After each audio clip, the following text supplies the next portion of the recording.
beaucoup pour l'invitation. Je découvre aussi ce cercle Rousseau et dans un magnifique cadre d'une librairie que par contre je connais, de notre ami Denis Ramelet, et ça fait plaisir d'être ici avec vous.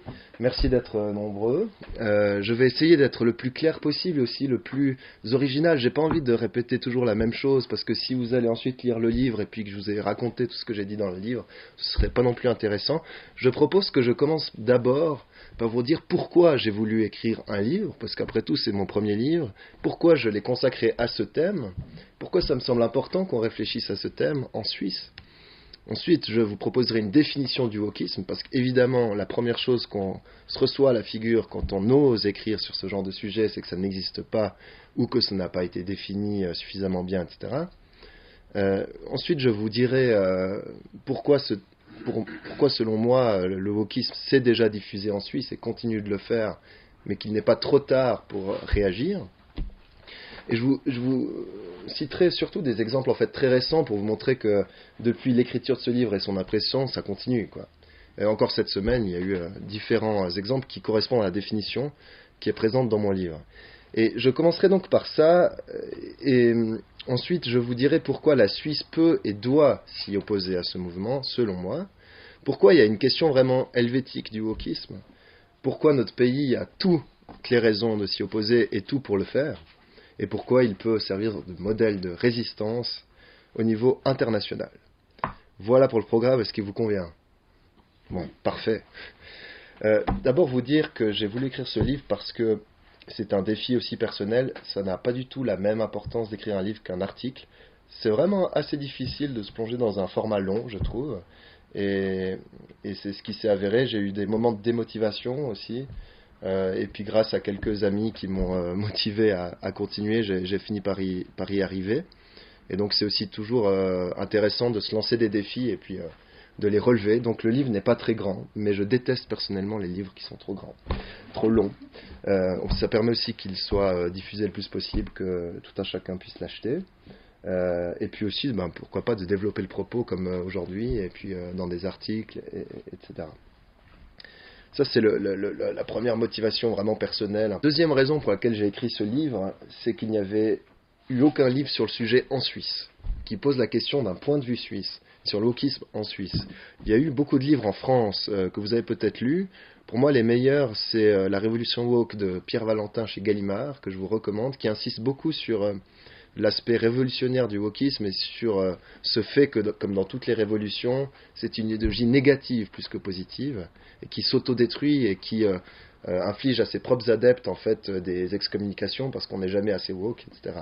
Ça, c'est un très bon livre que je cite d'ailleurs dans le mien. Il y en a un autre qui est très bien, c'est Woke Fiction, qui a été écrit par Samuel Fitoussi, qui est journaliste au Figaro, et qui lui montre comment le wokisme s'attaque aux films et aux séries. Donc il prend vraiment un angle très pop culture, mais qui permet vraiment de montrer à quel point ça se diffuse. Alors lui parle des États-Unis, de la France, et je le cite aussi dans le livre. Et puis il y a un troisième livre, c'est celui de Nora Bussini, qui est journaliste d'investigation et qui s'est infiltrée dans des mouvements radicaux woke.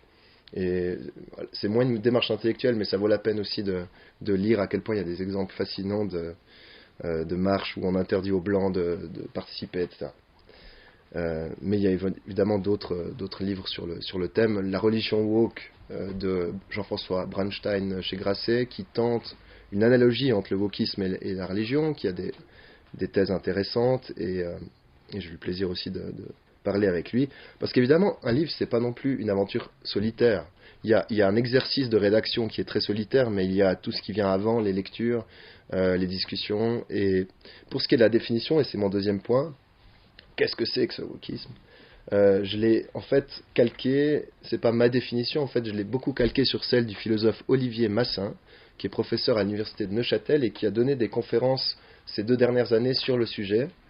J'ai assisté à certaines de ces conférences, et puis voilà, comme on parle souvent ensemble, on a un peu revu cette définition ensemble, et puis on l'a vraiment élaborée pour qu'elle puisse nous sembler la plus correcte possible au niveau philosophique. Et on l'a pas écrite comme ça, hein. C'est-à-dire qu'on s'est vraiment penché sur les thèses qui sont défendues par les universitaires, que les woke citent, que les woke affectionnent. ça peut être des Crenshaw, ça peut être des Haslanger, ça peut être voilà, des féministes analytiques, des théories de l'intersection. Donc c'est surtout des auteurs américains, évidemment, comme vous le savez sans doute, qui sont eux-mêmes militants, mais qui ont un vrai discours qui se veut académique. Et donc notre définition, c'est celle du wokisme comme une idéologie, et c'est important de le mentionner parce que c'est pas exactement la même chose qu'une théorie. Une idéologie, comme le libéralisme, le socialisme, le conservatisme, ça a toujours des contours flous. C'est-à-dire que personne n'est d'accord vraiment. Il y a toujours des désaccords sur la définition précise du libéralisme, par exemple. Et ça fait partie de l'aventure, hein, d'une idéologie. Tandis qu'une théorie, elle est vraiment... il y a une sorte de consensus sur ce que c'est une théorie. Après, on peut être d'accord ou pas avec la théorie, mais voilà. Donc c'est normal, en fait, que le wokisme aussi soit un peu fluide, qu'il se réforme en permanence. Mais donc c'est une idéologie qui défend, en gros, 3 thèses. La première thèse, c'est la thèse de l'omniprésence des structures d'oppression. En fait, notre société, contrairement à ce qu'on pense, serait truffée de relations d'oppression, de systèmes de domination. Autrement dit, on ne dirait pas, mais dans cette librairie, et là dans la rue, il y a plein de systèmes d'oppression dont on n'est pas forcément conscient. Et là, je trouve que c'est important de spécifier que souvent les théories contre-intuitives, elles ont le vent en poupe, malheureusement. Depuis longtemps, depuis des siècles, et c'est un grand problème, les théories qui s'opposent au sens commun donnent des airs intelligents à ceux qui les défendent. Et ça, c'est vraiment un problème. Et on retrouve dans le wokisme, et ça, c'est pas nouveau, cette fâcheuse tendance au jargon, aussi au fait de dire des choses contre-intuitives, parce que nous-mêmes, on serait dotés d'une lucidité hors du commun, et tous les autres sont dans l'erreur. Évidemment, c'est ce qui donne aussi à des auteurs comme Jean-François Bernstein l'occasion de faire des analogies avec des mouvements religieux, des nouveaux mouvements religieux surtout, et notamment aussi pas seulement New Age, mais aussi protestants, avec certaines déclinaisons du protestantisme qui parlent beaucoup d'éveil. Et donc, woke, en fait, vient de ce mot éveillé, hein, en anglais. Alors bref, première thèse, omniprésence des structures d'oppression, contrairement à ce qu'on pense. Deuxième thèse, c'est que ces relations d'oppression se combinent pour définir des identités sociales, c'est-à-dire fondées sur le genre, sur l'origine. Eux parlent de race, hein, sur le fait d'être non handicapé, d'être valide, etc. Donc ce sera plus important pour moi d'être défini comme un blanc que comme un journaliste, par exemple. Et donc la structure fondamentale des identités sociales, c'est des relations, c'est notre place dans ce grand bazar de relations d'oppression. C'est par exemple le fait d'être à la fois lesbienne, handicapée et d'origine africaine, qui fondera vraiment ce que je suis dans la société. Et la troisième objection, c'est... la troisième thèse, je passe aux objections après, pardon, je suis trop pressé. La troisième thèse, c'est que les personnes qui s'estiment victimes, et c'est même pire que ça, qui se disent victimes de ces structures d'oppression, c'est elles vraiment qui les connaissent. C'est elles qui voient qu'il y a des structures d'oppression, et donc il faut les croire. Et ça, c'est le grand drame, parce que les 3 thèses ensemble, ça donne tout ce que je vais vous dire maintenant sur la Suisse. Encore une fois, c'est pas Olivier Massin et moi qui avons sorti de notre chapeau ces thèses. La deuxième thèse, c'est par exemple Crenshaw qui la défend. La troisième, c'est Haraway. Et peut-être une première critique de cette théorie, après je passe aux exemples, c'est qu'il y a une tension fondamentale au sein du wokisme. Et ça n'a pas assez souvent été dit. Mais le fait que les structures d'oppression définissent les personnes, ça les pousse. Par exemple, si on définit une femme comme une victime de certaines oppressions, imaginons qu'on lutte pour éradiquer ces systèmes d'oppression. Il n'y aura plus de femmes. Si une femme est définie par sa place dans les structures d'oppression. Pareil pour les noirs, pareil pour les handicapés. Donc il y a une tension à vouloir affirmer son identité et en même temps vouloir lutter contre ces systèmes d'oppression, puisqu'on ne peut pas tenir les deux choses en même temps. Et donc certains auteurs en sont conscients et ont proposé des astuces pour résoudre ce paradoxe, notamment la féministe analytique Haslanger, qui dit oui, j'assume, en fait le mot femme à la fin, il ne doit plus exister, quand on aura tout éradiqué, ces systèmes patriarcaux, en fait il n'y aura plus de femmes, et j'assume tout à fait cette conclusion. Donc au moins elle est cohérente, mais c'est ce qu'on appelle l'essentialisme stratégique, qu'elle a défini elle-même, et qui consiste à faire croire qu'il faut que les femmes existent parce qu'il faut en parler, etc., etc. Mais en fait, ce qu'ils veulent à la fin, c'est qu'il n'y ait plus de femmes. Bon, je vous laisse à vos rictus, mais c'est effectivement assez drôle. Il y a toute une série d'objections qui sont très bien données par Olivier Masson dans sa préface, donc je vais pas toutes les citer, mais juste préciser qu'il y a des façons libérales d'être anti-woke, mais aussi des façons conservatrices, des façons sociales aussi. Parce qu'évidemment, les marxistes à l'ancienne, les communistes, l'ancienne gauche, sont un peu frustrés, quoi. Maintenant, on parle plus que de genre, de toilettes non binaires, etc., alors que pour eux, la structure fondamentale quand même des faits sociaux, c'est la lutte des classes, quoi. C'est les conditions économiques. Donc il y a aussi beaucoup de gens de gauche qui sont contre le wokisme, y compris en Suisse. Et il faut arrêter avec ce discours que c'est une invention de l'extrême droite ou de la droite.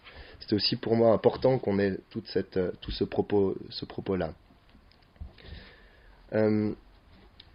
J'aimerais quand même, plutôt que libéral, même si j'ai des penchants conservateurs et donc je me sens assez à l'aise dans un milieu souverainiste, dire à quel point il ne faut pas attribuer le wokisme à l'individualisme classique.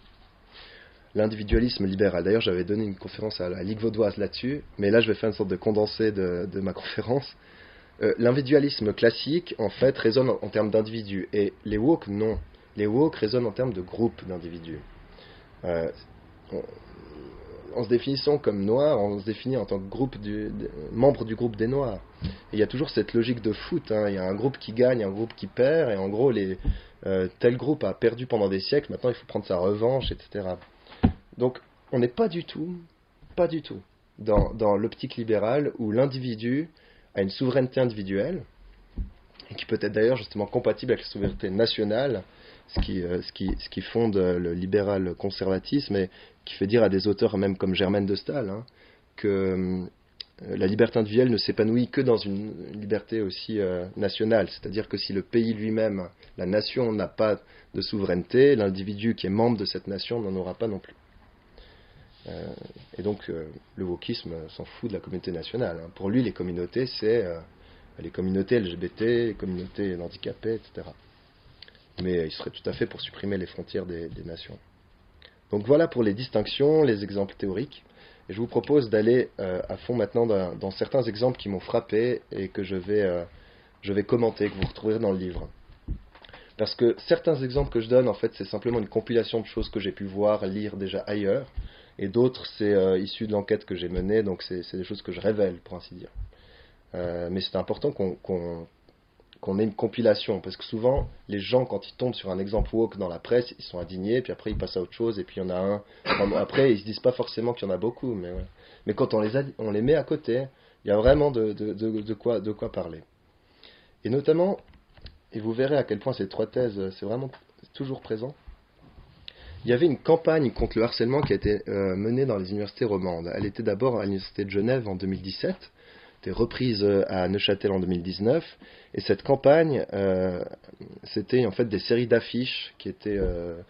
et moi je me rappelle, j'étais encore à l'université de Neuchâtel en 2019, ouais, c'était resté même en 2020 je crois, parce que j'y étais, et on pouvait lire des mots comme ça, c'était aussi dans les bibliothèques, enfin il y avait ça partout.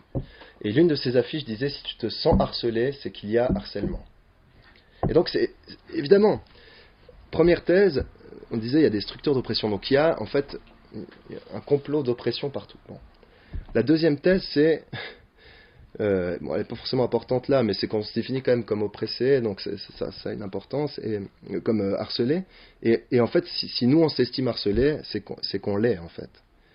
Évidemment, c'est en contradiction totale avec la présomption d'innocence et avec la nécessité d'un débat contradictoire qu'on retrouve dans la justice suisse et la justice occidentale. Olivier Masson d'ailleurs avait publié une tribune dans le Temps il y a quelques mois qui était magnifique sur l'importance de défendre la présomption d'innocence. Parce que souvent on s'arrête à dire, en disant: ah, c'est dangereux le wokisme, c'est contre la présomption d'innocence. Mais on ne dit pas pourquoi c'est important de défendre la présomption d'innocence. Pourquoi ? Parce que notre axiome de base dans la société occidentale, c'est qu'il vaut mieux qu'il vaut mieux un coupable en liberté qu'un innocent en prison. Pour des raisons évidentes. C'est parce que l'atteinte au droit individuel est plus grave que la non-punition. Parce que la non-punition, finalement, c'est pas dit qu'il va recommencer. Mais par contre, quelqu'un qui est en prison pour rien, Ça pose quand même des problèmes. Mais c'est important d'assumer ça et de le dire, parce qu'on peut être en désaccord avec cet axiome, mais c'est le cas des woke. Pour eux, on ne fait pas d'omelette sans casser des œufs, c'est la fameuse phrase des révolutions. Donc c'est pas grave s'il y en a qui sont accusés à tort d'un harcèlement. C'est ce qui fait que, par exemple, une auteure qui a toujours été gauchiste comme Caroline Fourest maintenant sort un livre un peu nuancé sur MeToo et se fait extrême droitiser parce qu'elle a l'outrance de dire que parfois il y a des gens qui sont accusés à tort de viol et puis que ça les détruit socialement. Mais on en est arrivé là, quoi. Mais voilà, c'était une campagne helvétique contre le harcèlement et ça me semble terrible. Parce qu'on peut tous, après, être victimes de telles campagnes. Il y a des gens qui sont mal intentionnés, etc. Deuxième exemple, je le cite, vous le connaissez sûrement, c'était en 2022. J'y étais pas, on m'a rapporté beaucoup de propos qui ont été tenus. C'est vraiment ce qui m'avait convaincu que le wokisme était arrivé en Suisse. C'était cette annulation de 2 conférences à l'Université de Genève en 2022, en l'espace d'un mois, moins d'un mois. Des intellectuels qui s'exprimaient sur les notions de genre avec un regard un peu critique. C'était des Français, d'une part 2 psychanalystes françaises et d'autre part un professeur de littérature français, et dont les conférences n'ont pas pu être tenues à Genève parce que des militants LGBT, comme on dit, ont manifesté et ont empêché dans les faits la tenue de ces conférences. Ce qui est quand même fou, c'est que dans le deuxième cas, Éric Marty, qui était le professeur de littérature, on lui a craché dessus, etc., on lui a déchiré ses notes, et on a dit « ton livre c'est de la merde, on l'a pas lu ». Donc c'était un slogan comme ça, et c'est incroyable, c'est révélateur au possible. Donc je reviens pas mal sur cet exemple parce qu'il dit beaucoup de choses. Mais après, il y a des exemples que je donne qui aussi n'étaient pas forcément connus. Je suis tombé sur des formulaires parce qu'en Suisse, évidemment, c'est comme les médias, pour les films, c'est très dur de financer un film soi-même avec des fonds privés. Donc la SSR finance beaucoup de films suisses, coproduit des films. Et pour faire financer son film par la SSR, il faut remplir un formulaire que j'ai trouvé en ligne, de 3 pages, avec le nombre de blancs, d'handicapés, etc., qu'il y a dans l'équipe de tournage, dans les acteurs, si le thème lui-même a trait à la religion, à des situations minoritaires, etc. Enfin, voilà. Un formulaire de 3 pages qu'il faut remplir, et c'est indiqué que c'est un critère parmi d'autres de l'obtention d'un soutien pour financer pour pouvoir se faire financer le film. Évidemment, c'était jamais sorti, mais c'est présent depuis plusieurs années. Et j'ai eu l'occasion, pour la petite anecdote, cet après-midi d'enregistrer un débat Léman Bleu qui sera diffusé mercredi soir, donc, et avec un représentant de la RTS qui a annoncé qu'il renonçait maintenant à ce formulaire suite aux critiques reçues. Donc, comme quoi écrire un livre, ça peut avoir des bons effets très rapidement, et j'en suis heureux. Un autre exemple assez dingue, c'était révélé dans Watson, c'est cette école primaire où des parents d'élèves ont reçu un formulaire à remplir. De nouveau, il y a un côté très bureaucratique dans le wokisme. C'est des fanas de l'État, des statistiques, c'est terrible, ça me fait froid dans le dos. Un formulaire à remplir sur le sexe de leur enfant, y compris ceux qui avaient moins de 7 ans, savoir si le sexe avait changé depuis la naissance. C'est hallucinant. Enfin, partir du principe qu'un enfant de 5 ans a pu changer de genre depuis qu'il est né, c'est hallucinant. Comme si c'était souvent, comme si c'était possible d'ailleurs, mais voilà. Voilà pour les exemples. J'en cite maintenant qui ne sont pas dans le livre, parce que je ne vais pas vous faire tout le livre. Cette semaine, j'étais sur Instagram, et puis, je ne sais pas si vous connaissez ce compte qui s'appelle RTS, Radio-Télévision Suisse. Donc c'est pas du tout un fake. Hein. Et sur ce compte, parce qu'il y a aussi RTS Info qui est un peu plus sérieux, mais RTS, qui est donc un organe de la RTS, il y a plein de vidéos de témoignages. C'est que des témoignages de société, et il n'y a que du wokisme. C'est hallucinant. Et cette semaine, alors je parle de ce compte dans le livre, mais cette semaine j'ai vu un nouveau post, c'était un homme enceint. Donc il y avait quelqu'un qui était filmé, qui disait oui j'ai été enceint, etc. Bon, et puis évidemment sans aucune remise en question de la part du média, en fait on prend pour argent comptant ce que nous disent des militants, ce qui est la règle à ne pas suivre en journalisme par définition. Et pourquoi je parle beaucoup de la RTS dans le bouquin? Parce que c'est beaucoup plus grave quand c'est un média qu'on est obligé de payer, que quand c'est un média qui fait ce qu'il veut, comme le Courrier, il a le droit d'être woke parfois, il a peut-être raison, il a peut-être tort de le faire, mais en tout cas, il en a davantage la légitimité puisque les lecteurs ont la possibilité de se désabonner. C'est un peu banal ce que je dis. Il y en a marre de devoir payer pour un média qui après fonce dans une direction idéologique sans présenter les autres points de vue. C'est pas tant qu'il parle des woke qui est problématique, parce que finalement, ça existe. Il faut en parler. Il faut leur donner la parole, mais il faut aussi donner la parole à leurs contradicteurs, et puis pas prendre pour argent comptant ce qui est dit. Donc voilà pour l'exemple de la semaine. Et puis alors, un autre exemple, c'était samedi, les manifestations à Berne concernant Gaza, et on trouvait dans les pro-palestiniens des mouvements queer. Donc, ça c'est typique aussi, mais... et d'ailleurs, voilà, je ferai la transition avec les incohérences du wokisme. C'est-à-dire qu'il y a des gens qui militent pour les queers et pour un État où déjà on rirait au nez de celui qui parle de ça, mais il aurait des problèmes, hein, sérieux. Et sans jamais, parce qu'on peut choisir ses combats évidemment, mais sans jamais dire qu'Israël est peut-être la seule région dans ce pays dans toute la région où c'est peut-être un peu plus facile d'avoir une sexualité minoritaire, etc. Bon. Donc ça aussi, ça m'a fasciné dans les exemples de la semaine. Dans les incohérences du wokisme, il y a celle-ci, il y a le fait de défendre des choses qui paraissent contradictoires. Il y a celle que j'ai dit sur il faut affirmer ses identités, nos identités sont définies par des systèmes d'oppression et il faut lutter contre les systèmes d'oppression. Et puis il y a aussi un autre angle mort, je ne sais pas si vous y avez pensé, mais sûrement, c'est que la transition de genre est non seulement acceptée, tolérée, mais recommandée souvent par ces gens. Par contre, la transition, je sais pas, de couleur de peau, de race, comme ils disent, n'est pas du tout encouragée. Ils sont très, très sérieux là-dessus. Pourquoi ? Enfin, pourquoi ce contraste ? J'ai trouvé aucune réponse satisfaisante dans leur non-réponse. Et ça, c'est encore un autre paradoxe. Vous m'arrêtez, hein, si vous... Ah non, mais les questions, c'est après.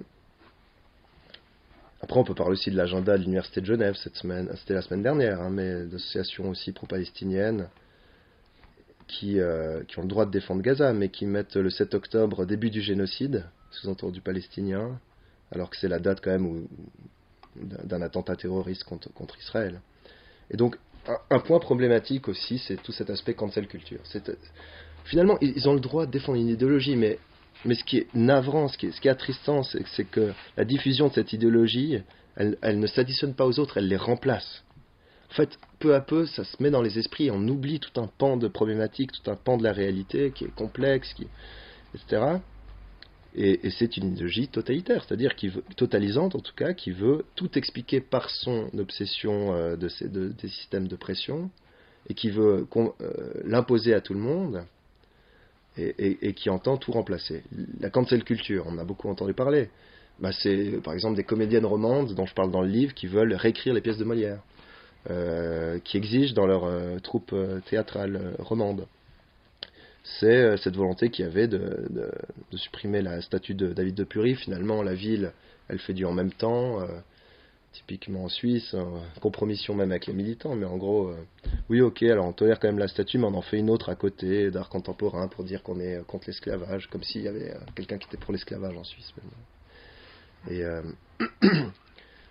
Et passons justement au cas suisse. Pourquoi il faut s'intéresser à la réception du wokisme en Suisse, à la façon suisse de s'y opposer, et puis à la façon suisse de certains aussi d'y adhérer. Je pense qu'il y a vraiment un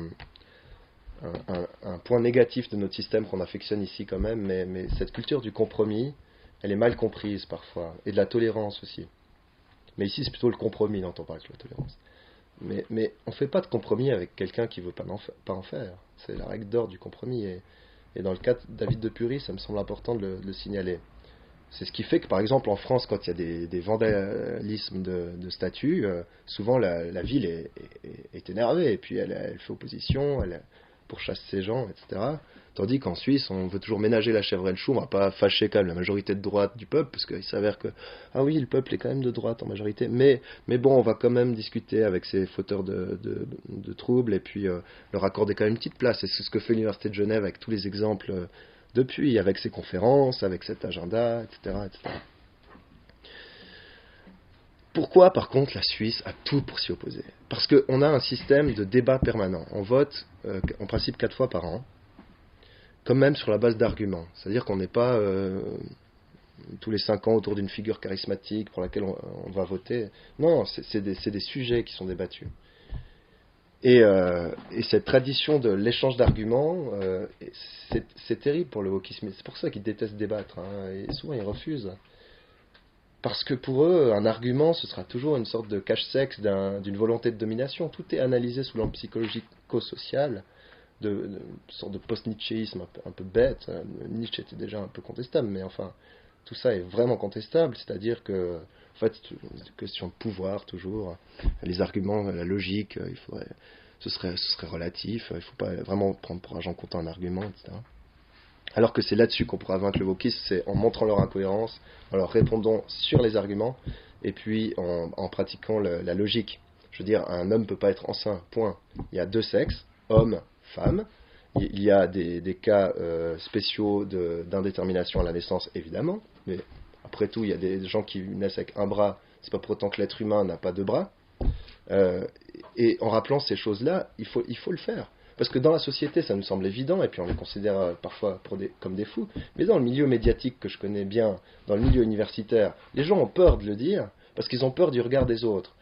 Souvent, le rédacteur en chef de base, et c'est dramatique, c'est ce qui fait le conformisme des journaux, il a plus peur du regard des confrères que du public. Donc il va faire des sujets qui seront même moins lus, parce qu'ils ont peur de ce qu'on en dira. C'est dangereux de parler de l'immigration parce que ça fait rance. Alors que le peuple serait bien content de lire des articles sur l'immigration qui n'aillent pas toujours dans le même sens. Et ça vaut aussi pour ces sujets. Donc il faut vraiment revenir aux fondamentaux, la logique, la discussion, vraiment l'indépendance de sa démarche intellectuelle par rapport au qu'en dira-t-on.